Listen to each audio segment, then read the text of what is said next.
All right, everybody. I want to show you a little bit about iron fitting. At Summerhays Custom Golf, one of the first things that we typically are contacted for is for a set of irons. Sometimes people want a whole bag fitted, but typically, since we hit the irons most often during the course of a round of golf, and the driver and the putter, but want to talk with you a little bit about irons. There's a lot of misinformation about irons out in the industry today, and I want to clear up some of the misconceptions and teach you a little bit about how to get fit for a set of irons. Now, at Summerhays Custom Golf, our main supplier is Tom Wishon Golf.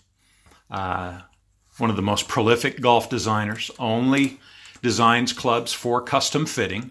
And so when you walk into a big box retail store, golf specialty shop, and they talk with you about getting fit for irons, they're typically meaning, let's go hit some and then call it fit. Or let's go see which ones you hit better on the launch monitor, and in a half an hour you are so-called fitted for your irons. That's just not the case. That's not true fitting. True fitting takes 3, 4, sometimes 5 sessions to get the fit right, and that's what I'm interested in doing, is to make sure that the irons that you choose are going to be the best for your game. The first thing that we do in building a set of irons is we land on the head of the iron. Now, I've got a Wishon 979 right here. This is a cast club, meaning it's a stainless steel material, and into a mold is poured molten stainless steel. Majority of golf clubs are made this way. We'll talk about forged in a little bit as well. This is the 979. It's more of an entry-level price point, I would say, for most people. It is designed to be custom built, and so this little weight port that you see back here, I can put in up to 10 grams, 9 or 10 grams of additional weight, and then the medallion covers that up, and we take care of that. Down inside the hosel right here, Tom Wishon designs all of his irons. Right down in this section here with another weight port that can accept another 9 grams of weight. My philosophy is that I don't want my customers playing with weights, meaning moving things around. That used to be a rule in golf, and I know that there's a lot of irons and club heads out there today that have movable weights that people can do themselves. And mostly that's for marketing purposes. You're not moving enough weight in most of the store-bought golf heads today. You need to be moving about 40 grams worth of weight in pretty extreme directions in order to change the center of gravity of a head. Anyway, some of the things that you need to take a look at as you start to decide on the irons that are going to best fit you. A fit can happen into any iron head. So let me say that again. You can be fitted into any iron head because our intention is to get you striking the club in the center of gravity every time. That's our objective. So your lie angle is correct. The length of the club is correct. Lofts are manageable, and we can work with those. So my objective is to get you hitting your irons right there. Your iron is a control club. It is not a distance club. How far you hit your irons is less important than how consistent and accurate you are with your irons. I want to get you hitting the club or the ball right there. So, some things to keep in mind. You got to like the look of your irons. When I say like the look of them, I'm talking about the look of the iron head in the playing position. So here's a couple things to keep in mind as you take a look at a set of irons. You have what is called offset. You can see how the hosel comes down here, and then it comes back a little bit. The face kind of comes back from this line. You can see that. That is called offset. This club has a little bit of offset. Does offset make a big difference? Mainly to your eye. Some people will say that the more offset, the more time you have to close the club face as it comes through the hitting area. So in the backswing, you've got your club face open, and as you come down through the hitting area, you close your club face, and the fact that the face is back a little bit from the iron, some people claim that. I'm less, I don't see any evidence of that as I work with my customers. It's an eye thing. Does it look good to your eye? Does it inspire confidence? I've got a 7 iron here, and typically that's one of between the 7 and 8 iron, sometimes the 9 iron. That's a customer's favorite club. So you've got some offset here that you're dealing with as the leading edge of the club comes back a little bit from the hosel or from the shaft. Second thing you take a look at is the top line. This is a medium top line, not really thin, not really thick. If you're familiar with some of the other, as you take a look at other irons, you see thick and thin top lines. This one's very medium.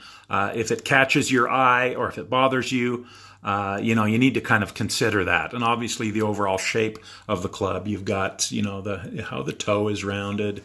There's a little bit of a, how the blade moves into the hosel. That needs to be considered as well. So keep in mind as you're looking at your irons, at address is what we're trying to get you to have some confidence in. And I'll show you some other irons as we move through the series in talking about your irons.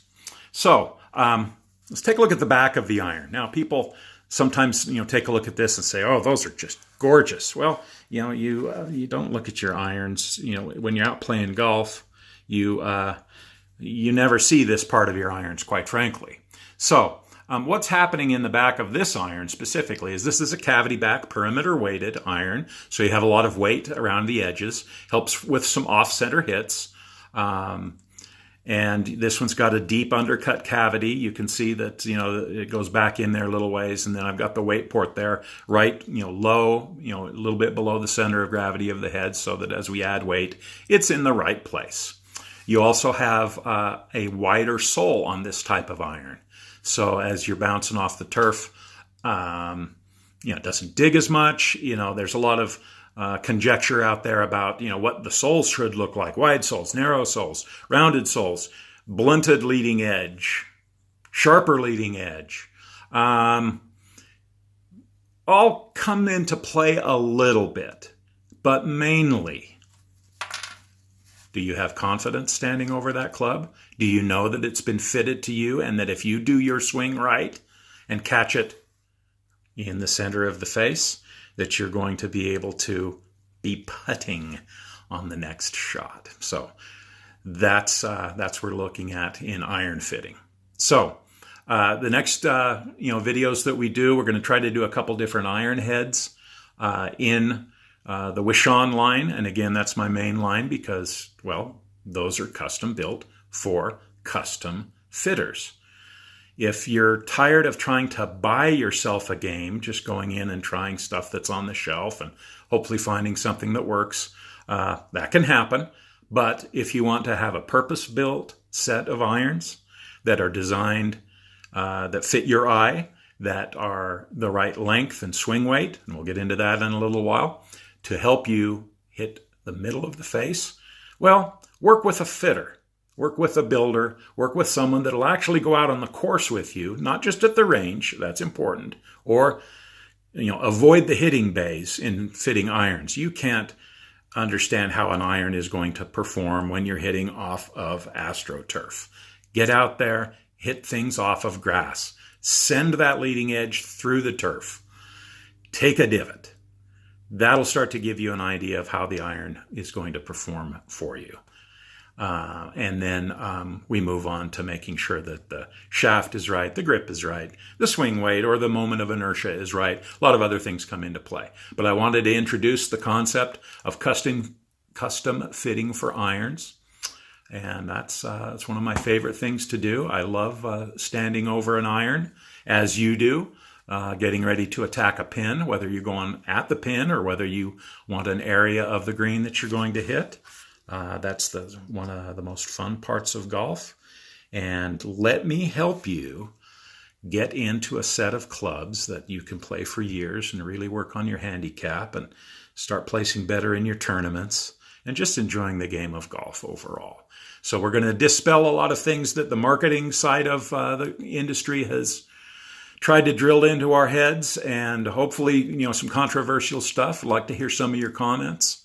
And, go ahead and click to subscribe, and we'll try to update things a couple times a week. But anyway, there's the 979 stainless steel cast club, kind of a lower price point that I work with. And we'll start to bring in the forged clubs and the other high-tech spring face clubs, including single length irons. We'll have a good episode on that as well. Thanks for your time. Bye.